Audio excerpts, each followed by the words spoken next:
tým, že sa stávam mladým mužom, tak by som si chcel zobrať nejaké práce naviac a ich plniť. A tým aj zodpovednosť si zviať väčšiu. Tak, aby mi aj rodičia viac verili.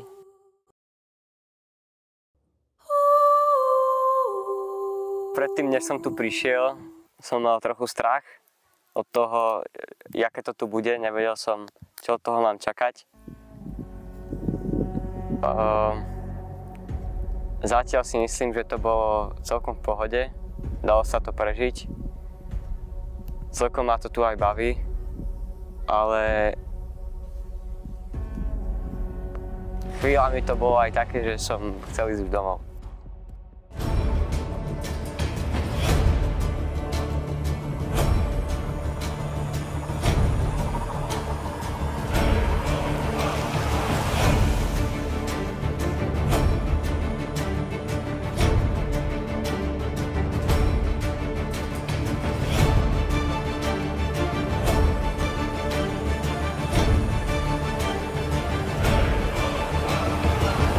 Vidím, jak vlastne od narodenia vlastne ako dospievame a žijeme a v jednotlivých etapách života sú nejaké úlohy esenciálne, ktoré sa potrebujú udiať v našich životoch, aby sme mohli z dieťaťa sa stať chlapcom alebo dievčaťom, z chlapca mladým mužom, z mladého muža mužom, z muža manželom, z manžela otcom a tak ďalej a tak ďalej. A môže to byť samozrejme troška ako poupravované, ale že tieto momenty častokrát vôbec nie sú videné, častokrát nie sú označené v našich životoch. A hlavne, čo vnímam, že nie sú dokončené tie úlohy esenciálne z tých jednotlivých období.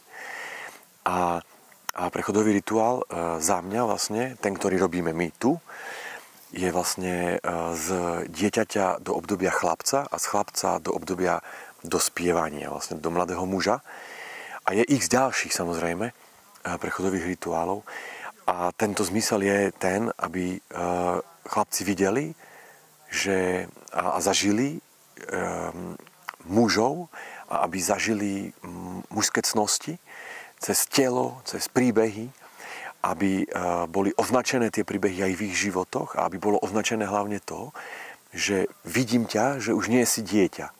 Vidím ťa, že si už chlapec, alebo vidím, že obdobie chlapca je na konci a vstupuješ do obdobia dospievania. To neznamená, že už teraz nie si chlapec, alebo že už je zlé byť chlapcom, ale už to znamená, že to prináša väčšie zodpovednosti, viacej možno aj výhod a privilégií a povinností na druhej strane do tvojho života a vidím v tebe, že dospievaš.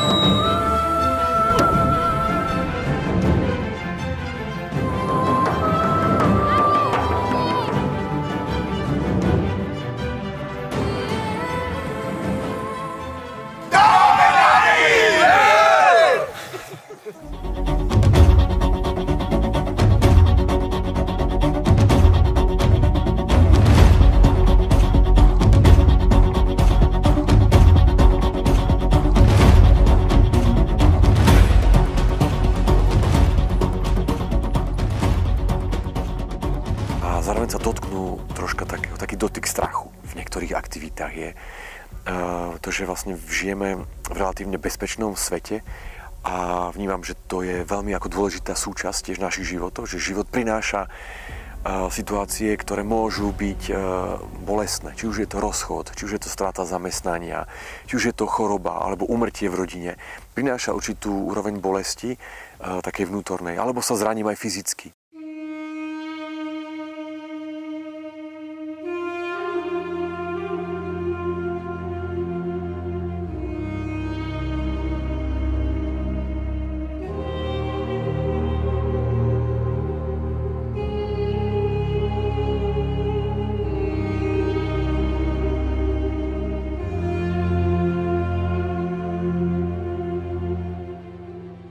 Samotný prechodový rituál vnímam ako iba taký prechod, taký prach. Pred ním je vlastne ten chlapec prechodový rituál, je proste ten prach a za ním je cesta, jeho vlastná životná cesta, po ktorej ide. A toto je taký štart, kde dostane také inštrukcie, že toto sú hodnoty, cnosti muža, tých sa drž.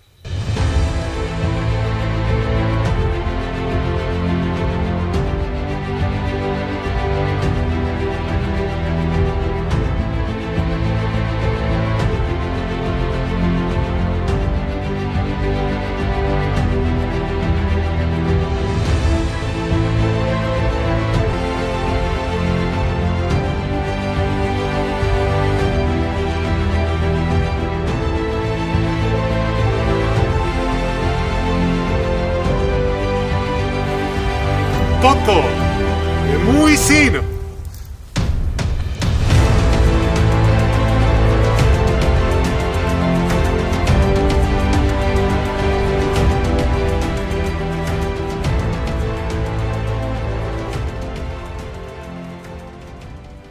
Je taký dar, že dostane do toho batôžka, čo má na pleci, teda pomyselného batôžka na pleci s palicou a ide do toho sveta. Tak moja zodpovednosť je vlastne naplniť ten batôžtek pohľadmi na svet, hej? Čo sú tie hodnoty, cnosti a tak ďalej. No a keď už pôjde po tej ceste, tak už dojde na nejakú križovatku svojho života a tam si rozbalí ten batôžtek, no a pozrie sa, že čo tam máme, čo mi ten môj otec nabalil. No, a mám z toho zimomriavky, čo som teraz dal. To, čo som chcel vlastne povedať, je, že sa to udeje v skupine mužov, ktorí uznajú a označia a uvidia ten moment pre toho dotyčného mladého muža, že vidíme, že už si mladý muž. A je to nahlas povedané. Je to niečo, na čo vlastne ako mnohí muži čakajú celý život. Že im niekto aj ukáže a povie, že čo to je byť mužom. Čo to vlastne znamená byť mužom.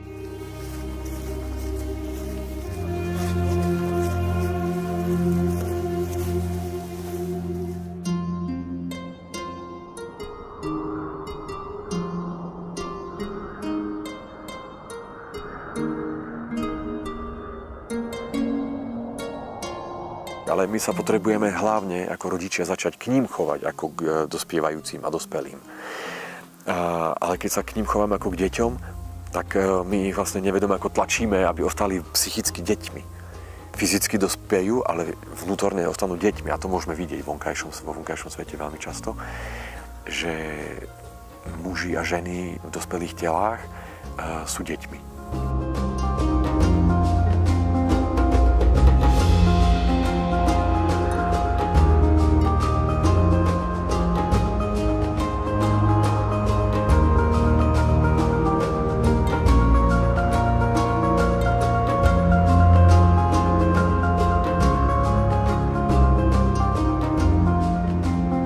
Pre mňa ako už dospelého muža je to veľmi silný moment, lebo keď to zažívam pri pozorovaní tých otcov a ich synov, tak mnohom aj som smutný, lebo ľutujem, že ja som to nezažil ako syn so mojím otcom. Ale dotýka sa ma to. Aj dnes, keď som dospelý, tak si dokážem prejsť cez tie procesy spolu s nimi a aj keď tu otca nemám pri sebe, tak aj mne sa niečo dokáže vo mne niečo posunúť a niečo zmeniť. Nabral viacej odvahy a sebavedomia, čo bola jeho slabšia stránka, povedzme. A ten pobyt tu, aj medzi ostatnými chlapcami, mu dodal odvahy a sebavedomia. Je na ňom vidieť, že už nerozmýšľa tak dlho, keď má nejaký strach v sebe, skôr sa príde poradiť s rodičmi, nedusí to v sebe tak ako predtým a ten posun je videný, ako keby dospel. Išiel som sem proste bez nejakých očakávaní, lebo som si to nevedel ani predstaviť, ale pre mňa to bolo veľmi, veľmi meniace. Nebol to ani tak pobyt pre Martina, ale ten najväčší benefit alebo najväčšiu zmenu bolo vidno na mne.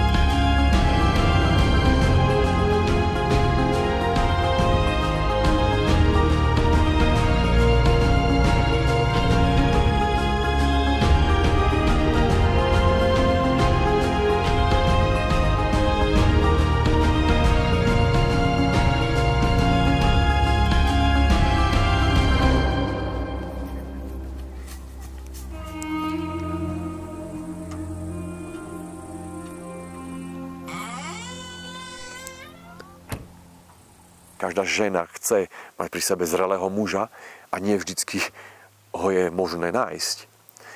Takže sama chce, aby z jej syna vyrástol muž, ktorý bude s veľkým M, o ktorého sa žena bude môcť oprieť.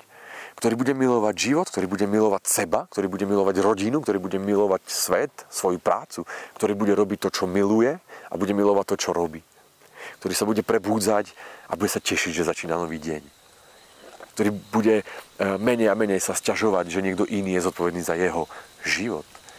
Ale preberá zodpovednosť a zároveň vie, čo to je sloboda. Že to je jedno s druhým spojené.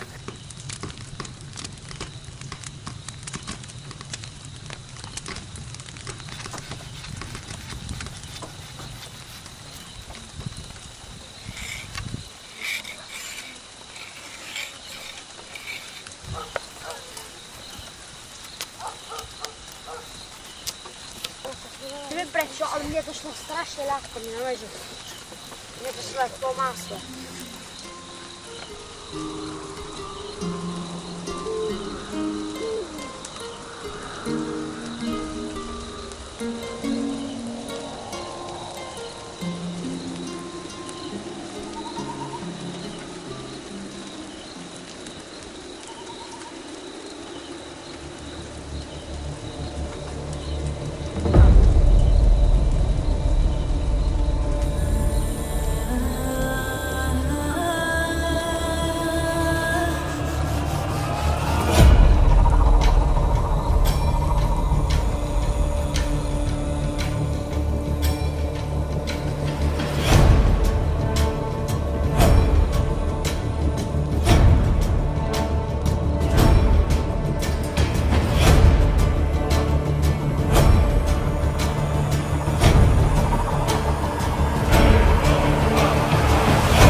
Cítim sa tak hrdo na sebe.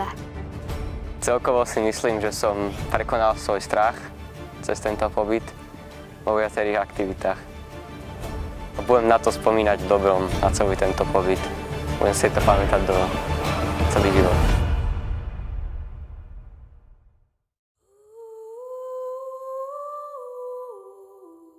Pre mňa to bola taká silný moment a silný zážitok, keď chlapi odchádzali na prechodový rituál. Tak sa vedome na to pripravovali aj oni, aj ja, pretože som si uvedomovala, že sa mi vráti asi iný syn. Vnímala som to aj cez obavy, ale aj prvýkrát som si mohla tak uvedomiť, že mu dôverujem a ja, že viem, že to zvládne. Pomaly už budú 2 roky, ako tam boli spolu. Stále majú krásny vzťah. Dokonca to už pomaličky začína mladší syn na to žiarliť, že vidí, že tam je niečo viac. Tak odchádzali skoro takto, hej, že sa veľmi nevideli, nevnímali a ten vyšší je samozrejme môj manžel, nižší je môj syn a vrátili sa takto. Vrátili sa takto a to bolo nádherné. Úplne som bola v nemom úžase, že aké to všetko malo dopady, aj ako sa všetko upratalo. Že tých 1000 slov úplne môžeš vyhodiť do vetra, stačí ti jeden takýto silný zážitok a vidíš dôsledky